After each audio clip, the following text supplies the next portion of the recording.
Should I move out before selling my home? That's a question I get asked all the time because we sell a lot of homes that people live in. They are always debating on whether they should sell the property while they're living in it or if they should move out and allow it to be vacant while it's for sale. So the short answer is yes. It is always better and more desirable to sell a home that's vacant rather than one that you're living in. So if you are financially and logistically able to make this happen, then you definitely should. It'll make things much easier. Living in a house while it's for sale is incredibly inconvenient for you and your family, and also for the buyers who are trying to schedule showings to see the property. Also, while you're living in the property, it makes it a lot harder for us to do some of the listing preparation work that we would usually do to get a home ready for sale, like painting, refurbishing floors, replacing carpet or tile, and those types of things that will get the highest possible price from the sale. Generally speaking,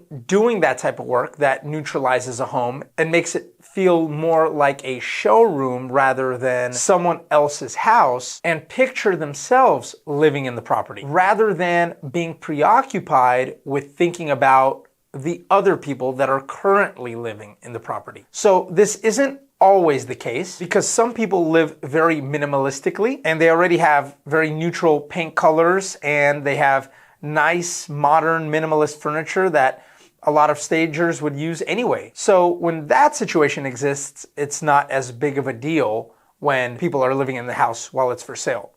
But to give you an example of myself and my family, our place is usually a mess most of the time.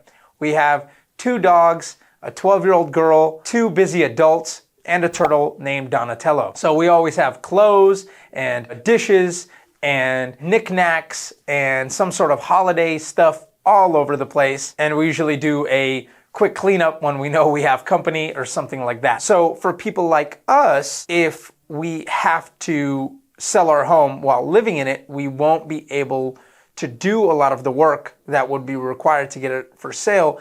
It would be a lot more difficult for us. Another potential issue with living in the house while it's for sale is having to coordinate with potential buyers and their agents to schedule showings. So depending on how easy it is for you to leave the house at a moment's notice, it could make it fairly difficult for potential buyers and their agents to schedule to view the property at a moment's notice when they are available to see it. And so sometimes when some clients have less flexibility than other ones, it could be detrimental because it could cause some buyers to get kind of fed up with the lack of showing availability and decide that they don't want to see the home at all. And when a home is listed for sale, our goal is to get as many people in the property to see it as possible. And yes, that includes even nosy neighbors and looky-loos and people who aren't serious. Selling your property is just like many other things. It's a numbers game, and it's all about getting the most amount of traffic that we possibly can to find that right buyer who's going to pay the highest possible price for your home. So obviously when a home is vacant, we install a Supra lockbox, which is the real estate agent lockbox,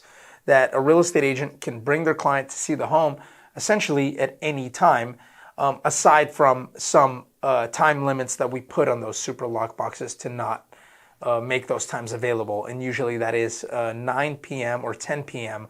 until about 8 a.m. If you like this video so far, please let me know by hitting the subscribe button to support our channel. I appreciate it. So in addition to potentially missing out on showings, it is just going to be incredibly uncomfortable for you as the homeowner to always have to keep your home looking like a museum and having all the sheets and covers pulled over the bed at all times, all the towels neatly folded, all the stuff off the counter, and all the things that need to be done to ensure your home looks its best when buyers come into the property. Again, they're not thinking about who's living there, but they're envisioning themselves living in the property. And so that's not to mention if the house is really hot and there's a lot of activity and a lot of people want to see it, and then different people are setting up showings at different times. Like for instance, I've had where we're selling a home and somebody requests to see the home at 10 a.m. and then somebody else wants to see it at 11:30, and then another person wants to see it at 2:30, and then another person wants to see it at 5 p.m.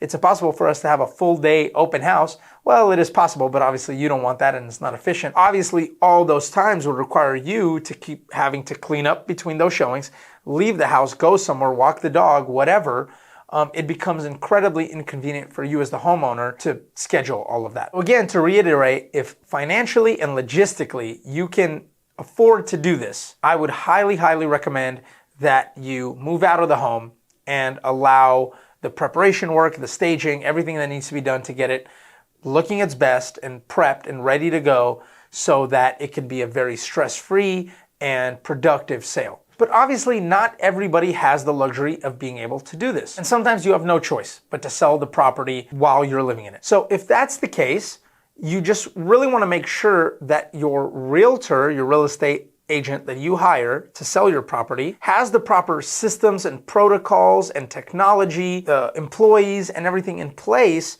to make sure that it's as stress-free and smooth as possible. So for example, our team utilizes a number of different technologies to make sure that we make this process not an overwhelming and very difficult one for you as the homeowner and seller. So we use things like Calendly to allow agents to schedule appointments, give you access to the Calendly so that you get updates on when showings are scheduled for. Usually we ask for 24-hour notice or maybe 8-hour notice or 2-hour notice, depending on what you request in advance, depending on how easy it is for you to clean up and leave the house for those showings, because obviously as the homeowner, you should never, ever, ever be there during a showing with a buyer, potential buyer. And so utilizing technology apps and being available for people who request showings, who don't follow directions and don't use the scheduling app like Calendly, having an organized team on your side basically limits and eliminates any miscommunication or a situation where somebody shows up at your house, you didn't know about the showing, and then you call your realtor and say, hey, what happened to this? And somewhere down the line, there was miscommunication. Somebody didn't know that they either weren't supposed to come at that time without a confirmation or something along those lines. So having these systems in place and having a good realtor, organized real estate team handle the sale for you minimizes any kind of issues related to that. Our team, for example, provides a lot of recommendations and resources, full concierge, full service by scheduling and coordinating with different vendors such as organization companies or ordering you a storage unit, movers, good cleaners, different contractors that maybe you are willing to do some work on the property while you're living there in certain areas, and having good vendors and contractors who understand how to keep things clean. So generally speaking, if you have no choice but to sell your property while you're living there, you at least want to make sure that you're working with a team that has everything in place to make sure that it isn't a difficult experience. Hey, thanks so much for sticking around, and I hope you learned something new today. Check out the other videos on our channel and don't miss out on future videos by hitting the subscribe button or following us wherever you're watching this video. Thanks again, and I'll see you on the next one.